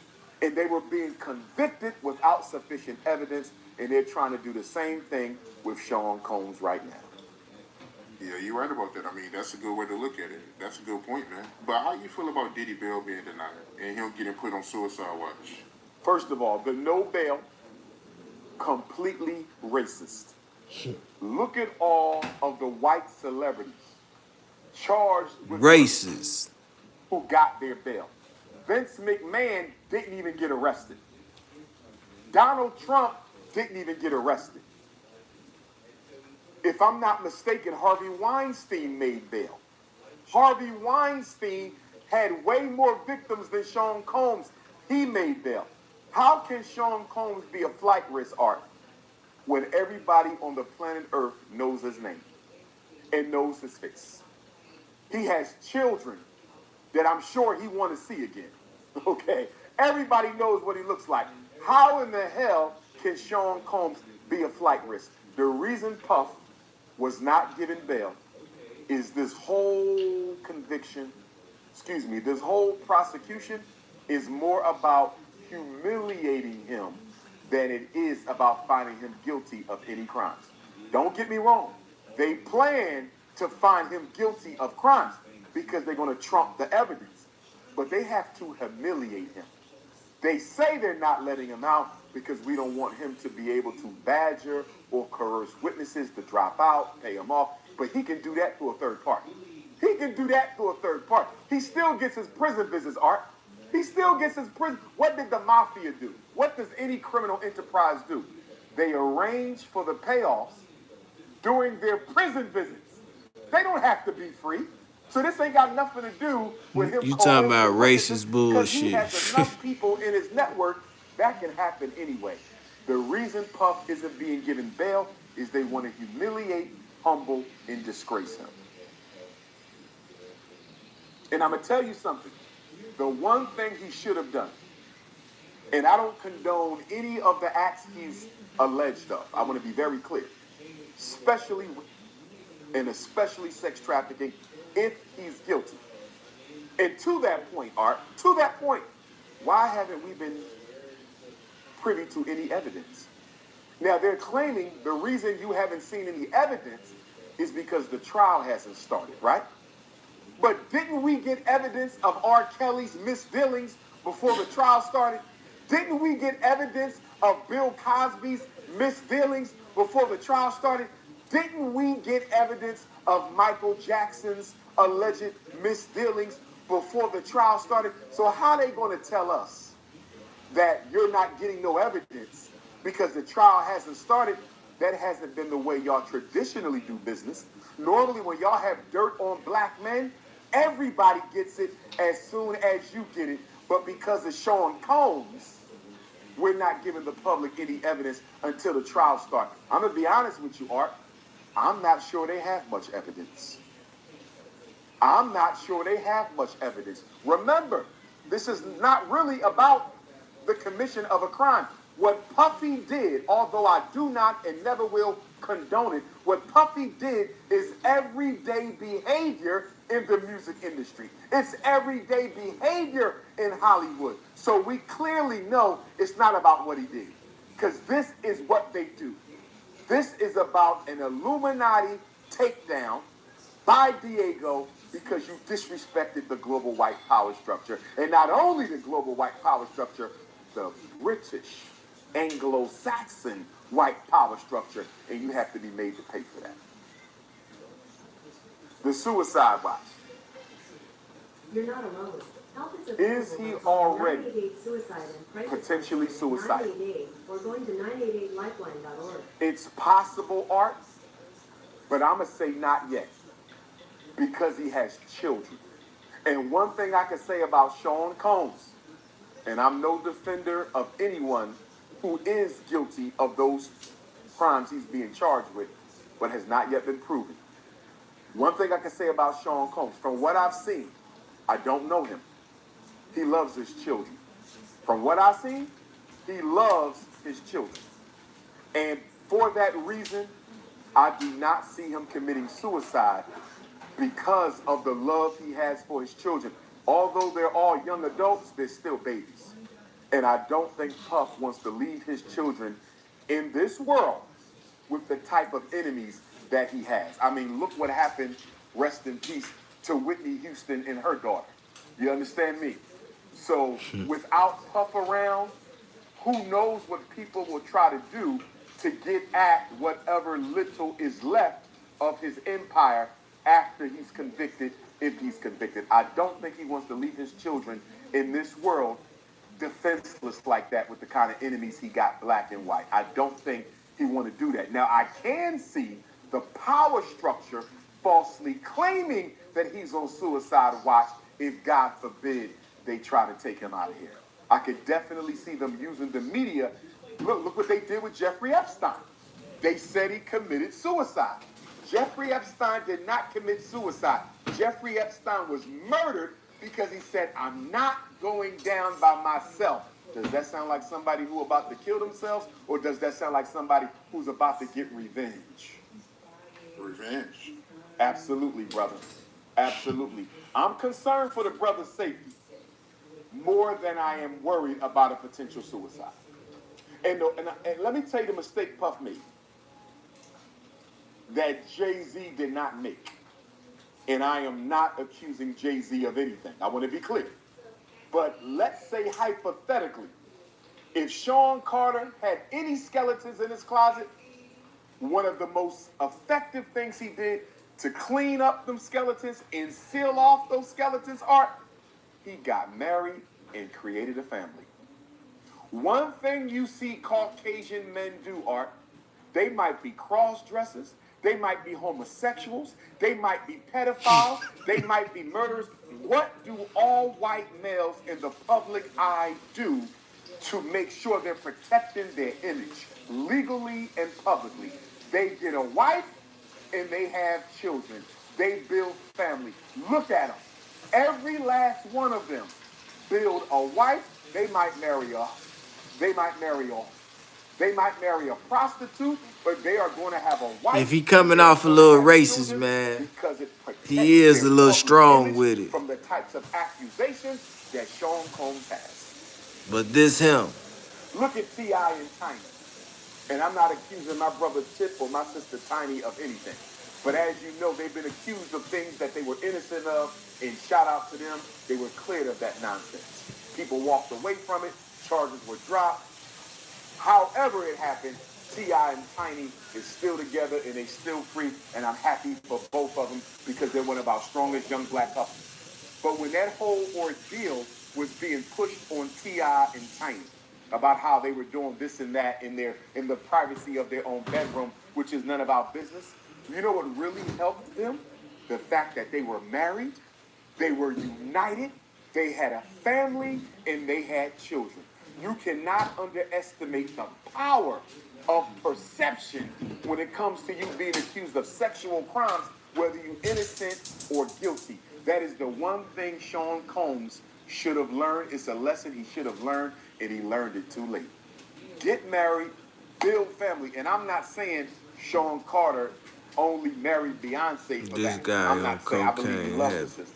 T.I. and Tiny been together since the beginning. That so nigga ain't on no coke, man. That nigga been right there talking right there. I'm simply for the saying, last 20 if you're minutes. Be out here doing the things that Puffy He does, brainwashed. get your a wife and build a family. He had the children, Art, but he didn't have the wife. And that is what hurt him. Now, he was married to Kim Porter, I think, right? Or what have you. But after she transitioned, rest in peace to her, he should have gotten him another wife. If you're going to be out here wilding like this, bro, get your a wife so at least your public image is protected. Sean Combs had a public image of being a freak, and that did not help him in this situation. Speaking of Jay, with everything that's going on with Diddy, how you feel about the people that are saying that he's next? I don't see any evidence of it. What I see are jealous YouTubian struggle streamers who glory in the downfall of any black person. He the first doctor without an office. I haven't seen Funny any as hell. concrete evidence to link Sean Carter to this. I've seen very little concrete evidence to link Mary J. Blige to this. I've seen very little concrete evidence that people are suggesting on the devil's platform, YouTube, that all these other black people are going to be taken down as well. Don't get me wrong, Art, I can't read the future. Maybe they will be. But I have not seen anything that, in my opinion, would warrant a federal government takedown. We have to stop celebrating the fall of black people when we don't do the same thing with non-blacks. Now, don't get me wrong. Like I said, if Puffy engaged in forcible sex with women, if Puffy forced these women to do things they didn't want to do, if he trafficked women against their will, yes, he should be convicted. Yes, he should go to jail, but not until a preponderance of the evidence have shown such. I believe in due process, Art. And I believe in due process not because the United States Constitution guarantees it, because according to the United States Constitution, I'm 3/5 of a man. I believe in due process because as African people, we believe that nobody should be convicted without first having an opportunity to defend their honor. That is an African principle of law and justice. Just twist so whether it. it's Puffy, whether it's Sean Carter, whether it's Mary J. twisting Blige, you twisting it the wrong way. Puffy's son may be getting pulled into this. Okay, if he's guilty, he should be held accountable. But I will not convict any African until they have first had an opportunity to defend their honor. Look at me, Art. Look at all the people who accuse me of stealing the school money, not building the school, this and that. If you're going to let people crucify others in the court of public opinion, I'll be canceled and crucified. Just because of the volume of allegations alone. What is this? Just because everybody is saying something doesn't make it true. I always go back to a quote from my ancestor, Frederick Douglass, who was cousin to my 4-time great-grandfather, Stephen Henry Bailey. Frederick Douglass said, quote, "A man and God are a majority against the world." He also said, "I will unite with anyone to do good, and I will unite with no one to do wrong." And Booker T. Washington, who was a protege of Frederick Douglass, he said, "No man can make me hate, no man can pull me down so low as to make me hate him." Frederick Douglass said, "You can't pull another person down without going down yourself." And so for me, I believe in justice. I do not believe in trying to belittle a person so much that you disgrace their very existence. Because as I said before, for all the people who say Puffy need to suffer because of what he did to Cassie, and I don't condone it, you have men in your family who have done worse to women, and you ain't say shit. You know men who have done worse to women, and you didn't say nothing. So why is it you're so adamant about Puffy being convicted, but you did nothing to convict the men who you personally know in your own life who have beaten on their women? Art, I cannot support selective morality.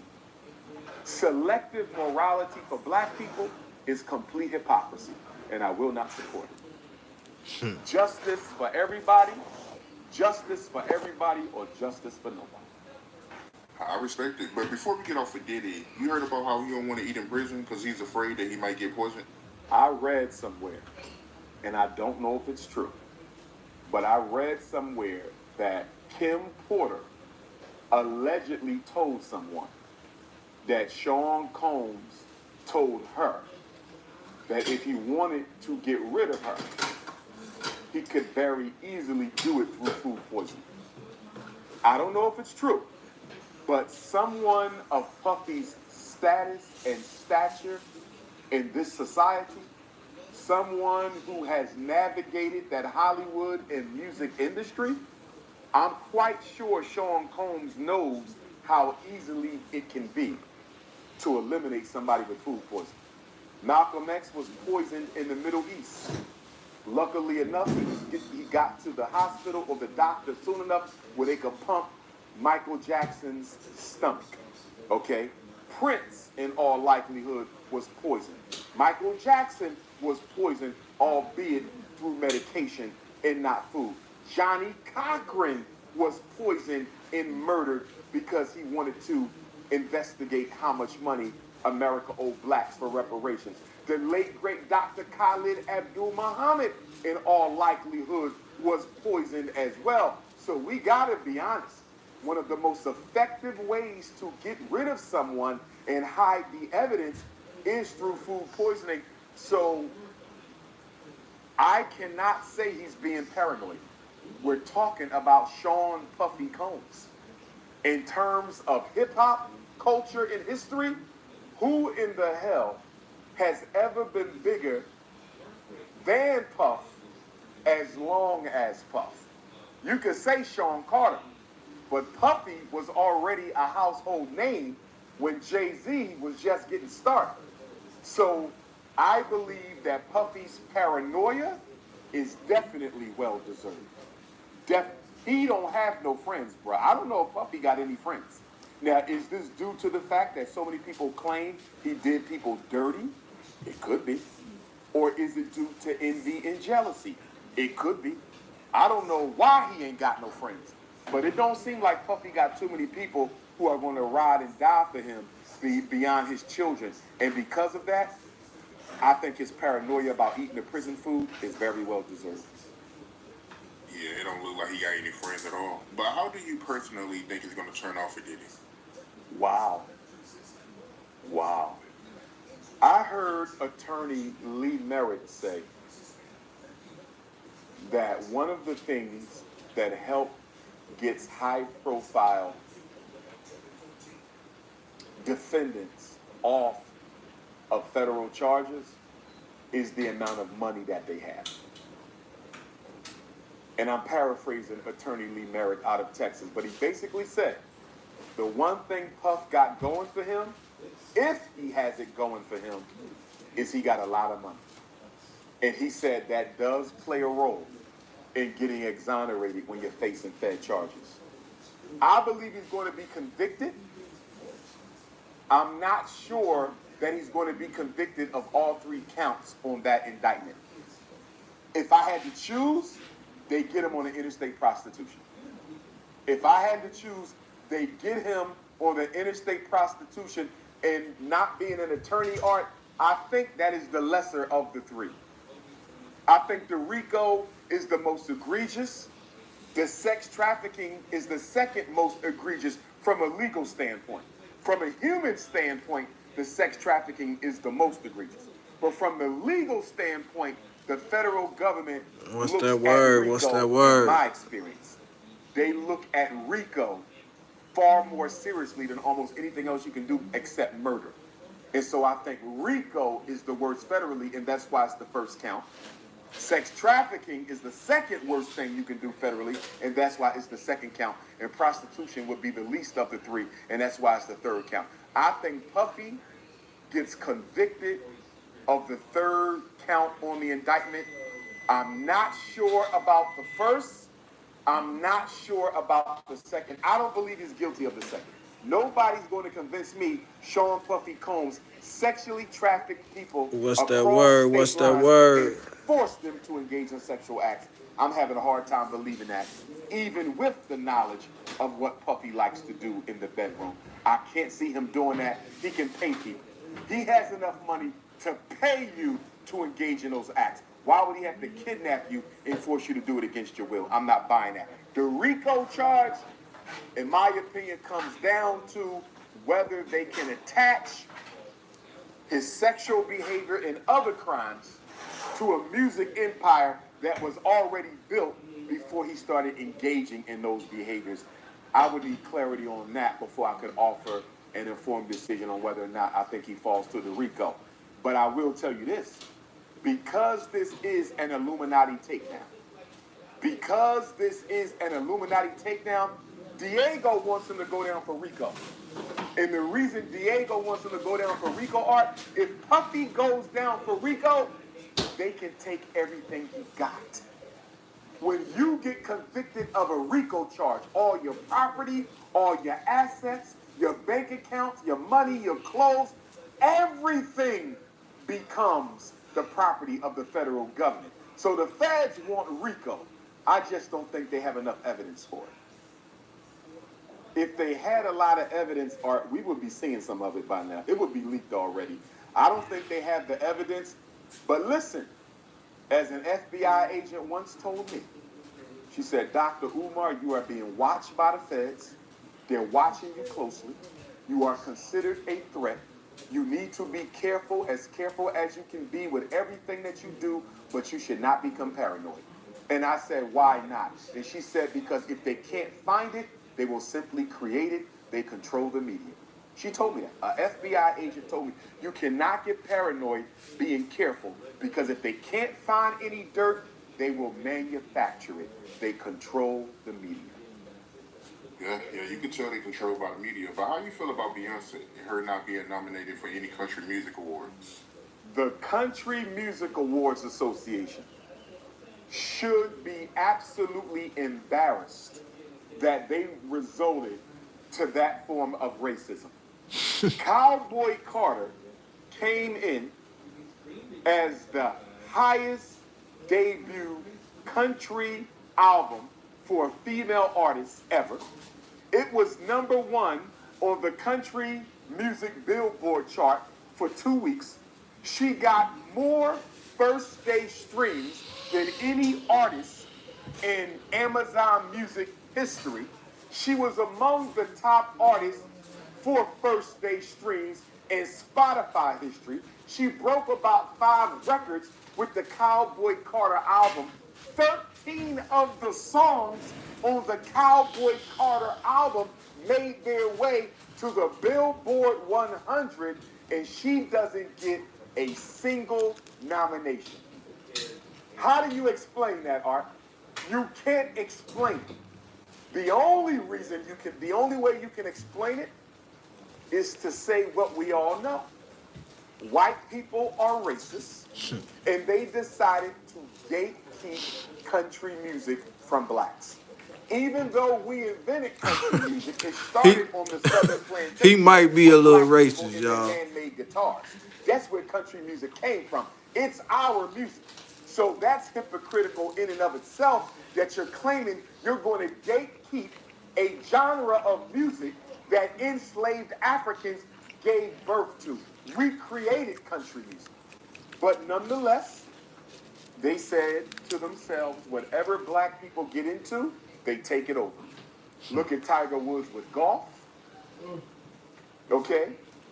Look at Venus and Serena with tennis. Look at all these black men with basketball. Look at them in football. Look at them in baseball. Whatever black people get involved in, they ultimately rise to be the best of it. And we are not going to let Beyonce be the initiator of a black people's incursion into our country music. And because of that, they kept her out to prevent a black influx into the country music genre. And you know what, Art? At a certain level, although what they did was wrong, I understand it. Even though country music is not theirs, I understand it from the perspective that they think it is. And because they think this is our music, we're going to gatekeep it from any other race of people. Now juxtapose that, Art, to what we do with hip-hop. Look at when I said Eminem could never be a GOAT in hip-hop because he's not black, and black people created hip-hop. Every black rapper you could find, came to Eminem's defense against Dr. Umar Ifatunde. Didn't the Country Music Association just do what I said we should do? Did they not declare Beyonce will not be the queen of country music? Didn't they just do that? Even though she got the highest selling country music song of the year. They said, we don't care. She's black, she's not white, so she cannot be the face of country music. But when Dr. Umar says the same thing about hip hop, all these fake gangster rappers come out of the woodworks and defend Eminem from my accusation. Look at the contradiction, Art. Nobody said nothing when Beyonce wasn't nominated. The NAACP didn't send a letter. The Urban League didn't send a letter. The Congressional Black Caucus didn't send a letter. Kamala Harris didn't pick up the phone and ask why. Joe Biden didn't say a word. They let it go. But soon when Dr. Umar says Eminem cannot be the GOAT of a black music genre, I catch holy hell. Ain't nobody say a damn word to the Country Music Association for shunning Beyonce. Look at the double standard. Look at the racism. Look at the contradiction. Dolly Parton said something else with her little racist act. Dolly Parton got up there and she said, she defended the CMAs. And she said, Dolly Parton said, and I'm paraphrasing, Dolly Parton said something like, maybe they wanted to reserve the nominations. Check this part out, Art. She said maybe they wanted to reserve the nominations for all the country music artists who have been doing this all their life. Did you hear that, Art? They've been doing this all their life. You see what she's saying, right? Yeah, I see. You see what she's saying? This is white culture. This is what they've been doing their whole life. We're not just going to let Beyonce come with her popularity and steal our culture when this is who we are. Why can't we say the same thing in defense of hip hop? Why can't we say the same thing in defense of hip hop? Why can't we say Eminem cannot be considered one of the greatest artists because we got people like LL Cool J, we got people like Big Daddy Kane, we got people like Cool G Rap, we got people like KRS-One, we got people like Rakim who've been doing this before Eminem was born. Therefore, we are not going to let him come in with his white self being the face of hip-hop when there's far more white people in America who can buy up his albums and make him appear to be a GOAT even if he's not. We're not going to give him that opportunity because we got veterans in hip-hop who deserve far more credit than Eminem. That's exactly what Dolly Parton said about the country music artists. That's exactly what Dolly Parton said about the country music artists, and nobody said a damn word. The problem, Art, with us as a race is we don't believe in gatekeeping our culture. And the reason black people don't believe in gatekeeping our culture is because we're so thirsty to be accepted by people beyond our culture. We're so thirsty to be accepted by people outside the culture, and at the same time, Art, we have been so beat down psychologically and culturally that we don't think there's anything black worth keeping away from non-Africans. We don't value ourselves enough to even believe we have a right to gatekeep our culture from non-Africans. It is a psychological issue that can only be dealt with by raising our children differently than from the way we were raised.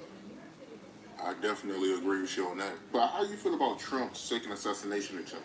I believe that both Donald Trump assassination attempts were staged to improve his popularity, and to rebrand him as a victim and not a perpetrator. If you noticed, ever since the first assassination attempt, there has been almost no conversation on January 6th. There has been almost no conversation in Donald Trump initiating a riot in the nation's capital. No conversation at all. That was the purpose of these assassination attempts. To make Donald Trump look like a victim of crime and not a perpetrator of it. And they have done a very good job doing so. They playing games. They playing games, bro. They are absolutely playing games. You know, Art, when I look at this election, and as I've looked at this election since the last time you and I spoke, which was right after, you know, Kamala declared she was going to step in with Joe, I believe that the global white power structure wants Kamala. I absolutely do.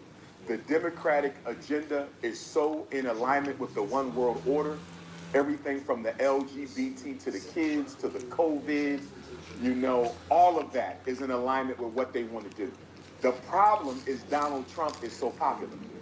See, Donald Trump is a nationalist, Art. They don't want a nationalist. They don't want someone who's looking out for the best interests of America. They want someone who's looking out for the best interests of the global elites. And that is the Democrats. The question is, are they willing to cheat Trump out of the election and risk a full-scale revolt by poor white America? A civil war. That is the question. Are we willing to risk a civil war catastrophe if Donald Trump is cheated out of the election? In my opinion, Art, I believe he's the front runner. Even though they're reporting that Kamala has a slight edge, I'm not buying it. I believe Donald Trump is the front runner, and I believe he won the last election. I believe he beat Joe Biden, but got cheated. And it don't make a difference to me who wins, because none of them care about black folks. I want to be clear about that. But I believe he beat Joe Biden. If he gets cheated again, I don't think white America takes this lane down. I cannot see white America taking this lane down if he gets cheated again. The question is, are they willing to risk a civil war, a potential civil war in this country if he's cheated again? That's the question. Brother, when I watched the presidential debate between Kamala Harris and Donald Trump, which was a complete joke, when he said the migrants are eating cats and dogs, I thought he was talking about the Latin migrants, which was still inappropriate, mind you, still unacceptable. But I thought he was speaking of the Latin migrants. I had no idea he was talking about my people. So I want to be very clear to everybody. Haitian Americans, Haitian immigrants are my family. They are my brothers and my sisters. Do we have some Haitian coons? Yes, we do. Have I met Haitian people who think they better than black people? Yes, I have. But I also have supporters and allies who are Haitian, who stand by me and support me. They are Pan-Africanists. They stand by their American African brothers and sisters, and they have no issue or no division at all with us. If it wasn't for the Haitian Revolution, the Nat Turner Revolution may have never happened. Hey, this nigga crazy as hell, y'all. May have never happened. The Denmark but entertaining at the same time.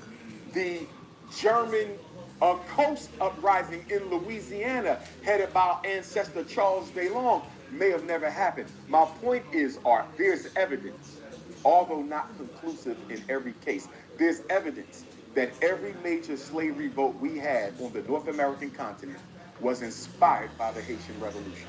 That means our freedom itself was inspired by the Haitian Revolution. So I take issue with any American African who wants to throw our Haitian brothers and sisters under the bus. I will not. Big homie Slim, what's the I'm word? a big fan of Toussaint L'Ouverture. I'm a big fan of Jean-Jacques Dessalines. I'm a big fan of Boukman, Cecil Fataman, Mat Kandal. The Haitian Revolution started on my birthday. Anybody who has an issue with the Haitian people has an issue with Dr. Umar. Now, to your point, when Donald Trump made that comment about our Haitian brothers and sisters stealing people's pets and eating them, it triggered an entire backlash of white racism and rage.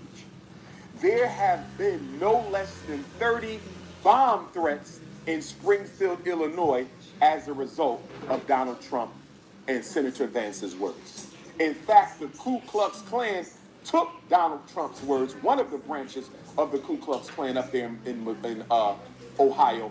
They took Donald Trump's words and posted it on their websites.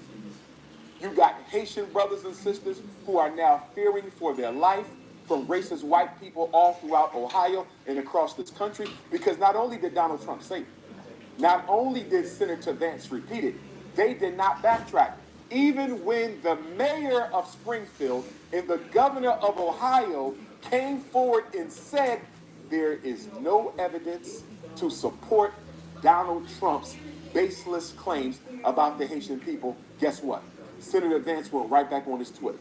Donald Trump went right back on his Twitter, and they continue to repeat and fabricate lies, racist, stereotypical lies about our Haitian brothers and sisters, putting them in harm's way. And I don't know if you know this, but earlier today or yesterday, there was a Haitian American organization that filed criminal charges against former President Trump and Senator Vance. They want them arrested and charged with inciting violence against a migrant population and inciting violence on American soil. Donald Trump should have been arrested by Homeland Security or the FBI, and his vice presidential candidate Vance should have also been arrested. Nothing has been done. Could you imagine, Art, if I went into a Ukrainian migrant community in America, Dr. Umar, let's say I go into a Ukrainian American migrant community, or I go into an Afghan migrant community, or I go into a Latino migrant community and say that they eating dogs and cats and they need to be deported, do you not think I would be arrested? I would be put under the jail. But Donald Trump, a privileged white man, and Senator Vance, a privileged white man, can put our Haitian brothers and sisters in harm's way, and ain't nobody doing nothing about it, including Kamala Harris and Joe Biden, who are the ones who brought them here in the first place. A man found guilty of rape is running for president of the United States. If you told me that, there's no way I would believe you. That somebody proven to have raped someone in court can still be allowed to. He's a convicted felon for other reasons on top of that. So you got a convicted felon, someone who was found liable in civil court for rape, running to be president, and got the audacity to spread dangerous, untrue lies and stereotypes about our Haitian African brothers and sisters in Springfield, Ohio. I stand with the community in Springfield, Ohio, and I hope my American African brothers and sisters in Springfield are doing all we can to look out for our Haitian African brothers and sisters. We better be careful how we treat the Haitians in America. You know why? Because the closest country to this country is what, Art? Haiti. Haiti. And God forbid, if things get too rough for us here, guess is the closest place we can get to? Haiti. So we need to keep our relationship with Haiti on positive footing at all times, because Haiti is the closest independent black country to the United States. Don't forget that. Don't burn that bridge, because you might have to walk over it. And remember, the Haitian people, it was declared in their constitution, that any African in the world, especially an enslaved African, if you can make it to Haiti, if you can get to Haiti, you will be considered a citizen, and you will be respected and protected as a member of the Haitian people. The Haitian Revolution rolled out the red carpet for the American African brothers and sisters who were still enslaved. They did that for us 200 years ago, and we owe it to them to roll out the red carpet for us as well. Gotta ask you, if you don't mind me asking, right? Food security, can you speak on that? Yes, indeed. Bill Gates is at it again, my brother. Bill Gates and the global agricultural elite are at it again. As you know, he's the largest owner of arable farmland in America. He's growing Bill Gates' crop, which many countries have already outlawed, said it is illegal and cannot be sold in their countries. They will not allow Bill Gates' food in about 25% of the countries in this world because they consider it to be toxic. Bill Gates is in Africa right now, Art, trying to convince the African Union to force their indigenous farmers. Now, mind you, farming in Africa is serious business. It is an intergenerational family business. They've been farming since the beginning of time. You're literally talking about, literally, 100,000 years of unbroken farmers, generation to generation, using their own crop. Bill Gates is trying to get the African Union to force all African farmers to stop using organic seed and buy their seed from Bill Gates and Company. And the Bill Gates seed that they selling, Art, is genetically modified organism. What do we know about genetically modified organism? It erodes the soil. It does not contain the same nutrients as organic food. And on research that they did with lab mice, Art, the lab mice that they fed GMO crop to, 75% of them developed cancer in a very short period of time. So what is my point? My point is Bill Gates and the global elite are trying to create a situation where the only food black people will get is artificial food that will be poisoned and engineered biogenetically to bring about our premature extermination. They are targeting the food art. So Black America had better get real serious real soon. Because as someone who has traveled the world, Art, everywhere I go, they are farming like crazy. Black people in the Caribbean, farming like crazy. Black people in Africa, farming like crazy. Black people in Central and South America, farming like crazy because they want to get to a point where they can guarantee food security. The only group of black people I find in the world who are not serious about agriculture are the American Africans. Only 1% of all farmers in this country are black. And from what I heard at HBCU Delaware State Black Farmers Conference, we're going to lose a lot of them because they're getting older, and many of them are making plans to join the ancestors in a few decades, and they can't find enough black people who want to learn the art of farming. That's what's going on right now, Art. They can't find black people who want to learn the art of farming. So how are we going to eat if the Chinese don't bring you their food? How are we going to eat if the Arabs don't bring you their food? How are we going to eat if the Anglo-Saxons don't bring you their food? And the one thing about food security, Art, it affects all black people. Whether you a billionaire, whether you a billionaire, whether you a millionaire, or whether you just working to pay your bills. And one of the things that our celebrities should be doing, and I hate to go back to them, but Art, one of the things our celebrities should be doing right now, maybe they are and they haven't told us.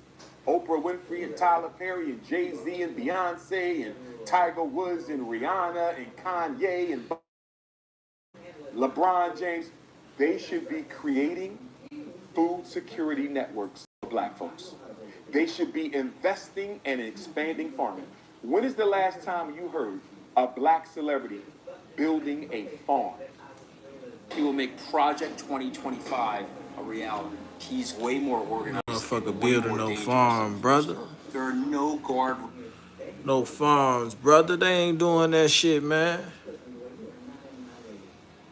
Y'all gotta stay in tune to him, though. He a interesting character. Investing into the black farmers.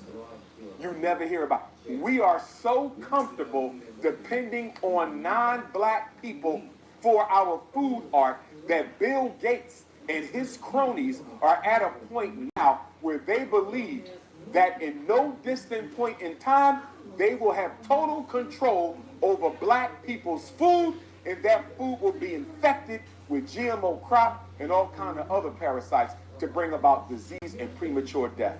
If there is no agriculture, there is no culture. And once they get us to a point where we have to subsist on artificial crop and artificial food and animals that are fed on artificial crop art, it's just a matter of time before we'll be exterminated as a people. I hope the African Union doesn't do this. And I'm going to say this to the African people on the continent, my continental African brothers and sisters. If the African Union allows Bill Gates to force them into putting our black farmers out of business traditionally, there might have to be an African world revolution, another one. There's going to be one anyway, Art. They have to overthrow the neo-colonialist black bourgeoisie puppet leadership on the African continent. But if they let Bill Gates They force most the definitely farmers poisoning into the GMO food. farming, which means death to the African people, there's going to have to be an African revolution sooner than later. They will have to rise up. When you can no longer feed your family real food, it's time to fight to the death. I mean, if it's getting to that point, then it's definitely time to fight. But I gotta ask you about Tyrese. You heard about his child support situation? Somewhat. She changed the I met my subject good quick brother as hell. Tyrese and had a chance to hang out with him in Atlanta before and had a good time with the brother. He's a real good brother, conscious, cares about the race. I'm not intimately concerned with the situation. I did read, though, when he was arrested, it was partly due to the fact that he shoot or a premiere or something to do with his latest movie. And by the way, brother, if you ain't seen Tyrese's latest movie, I think it's called 1992, is it? Yeah, I heard it's real good, bro. It's good, brother. I went to the movies to see it. Everybody go to the movies, support my brother Tyrese. Go and see 1992. The movie, the backdrop is the Rodney King riot. That's all I'm going to say about it. Very good father-son themes, black father-son themes, and very good racial themes as well. Go see 1992. If you can't see it at the theater, make sure you stream it on one of the platforms. But that is a must-see movie, and I think Tyrese should be nominated for an Oscar, a BET award for his role in that movie, without question. But I believe he could not fulfill his obligation to court because of a pre-existing obligation centered around the release of that movie. And so he subsequently was arrested. You know, this child support thing, Art, and we talked about this last time, but this child support thing is out of control, brother. You cannot let a woman destroy a man's life financially because the relationship is over. I mean, I think black men need to organize, and we, had this dialogue. Black men need to organize and force a change in legislation regarding child support. First of all, if I can't see my child, you don't get my money. If I can't see my child, you don't get my money. That should be law. Because too many women are denying us the right to see our children and yet still benefiting from child support. That should be illegal, number one. Not cool Number, at all, man. yes, and women should be forced to account for the child support too. Because I know a lot of fathers who pay child support and they still have to take care of their children after they pay child support because the mother of the child is using child support on herself and not necessarily the children. So yes, child support should go in a card. It should go in a card, Art. And you have to use that credit card for all purchases for the child. So that way, if the father wants to, Art, I should be able to log into my child support folder, my child support online profile, and I should be able to see what you're buying with my money. What is wrong with a black father logging into the child support database, going to my profile, and seeing that she bought my daughter some shoes, she paid for swimming lessons, class pictures, they went to the movies and dinner. I should see how my money is being spent. And not all black women are guilty of misappropriating the child support. I don't want to say they're doing that, but I do know a sizable proportion of black women are guilty of misappropriating the child support. That's not fair. And it needs to be a special law for celebrities, Art. Yeah, y'all. Shout out to everybody in the building, man. We've been live for 2 hours. 2 hours, man. Unfortunately, I got to end this stream. I do got to go punch this clock. Man. So, shit. I might do something later on. Y'all just stay tuned. Hit the like button, subscribe to the page, share this video, man. Rock and roll with me, man. Keep your eyes open and trust none, man. Y'all stay smooth. Yeah, it's been difficult. Amy, I can't say before life will get any easier from here.